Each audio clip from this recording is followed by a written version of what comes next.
Wala nga pala kaming ulam ngayon kaya inutusan ko si Mr. na pumunta ng bayan para mamili ng uulamin namin.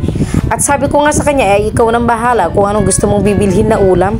At sabi niya nga sa akin ay gusto niya daw makatikim ng seafood. At sabi ko naman sa kanya ay merong kamahalan. Ay okay lang daw sa kanya at siya bagay sabi niya ay nagsahod naman daw siya. At ayan nga pala ay kasama niya yung pinsan niya na pumunta bumili. Sabi ko nga sa kanila ay magmadali kayo. Ito na pala guys yung seafood na nabili ni Mr. Bali nagkakahalaga nga ito ng 500 pesos at pinagkasya niya nga yung 500 pero ang binigay ko sa kanya ay 1,000. At ang sabi niya ay pinabili niya na daw na ito ng Ricardo. Bali ang gusto nga ni Mr. na luto dito ay yung parang sa napapanood daw niya na Korean, yung merong Cajun sauce. At yun nga ay susubukan kong lulutuin at first time ko nga pala itong gagawin. At ayan nga ay nagmadali na akong maglinis ng mga seafood dahil sabi ng anak ko ay gutom na daw siya. Kaya ayan, nagmamadali na akong maglinis at inisiisa ko talaga yung mabuti. At dahil nga kumakalam na ang sikmura ko ay nagmamadali na nga talaga akong makaluto nito. At sabi ko nga ay ako unang titikim.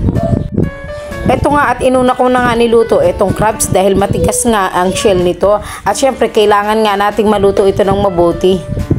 At dahil naluto na itong crabs ay sinunod ko na nga nilagay itong tahong.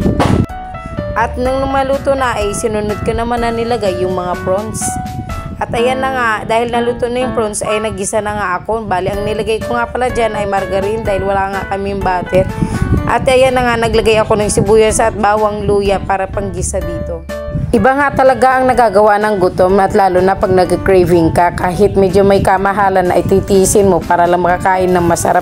At minsanan nga lang pala ito na gagawin namin kasi hindi naman lagi ay meron kaming pera. Kahit paminsan-minsan naman ay pwede namang makatikim ng masasarap kahit mahal. At ayan nga ay luto na yung seafood at nauna nga na nang kumain itong anak ko dahil siya nga kanina pag ay gutom.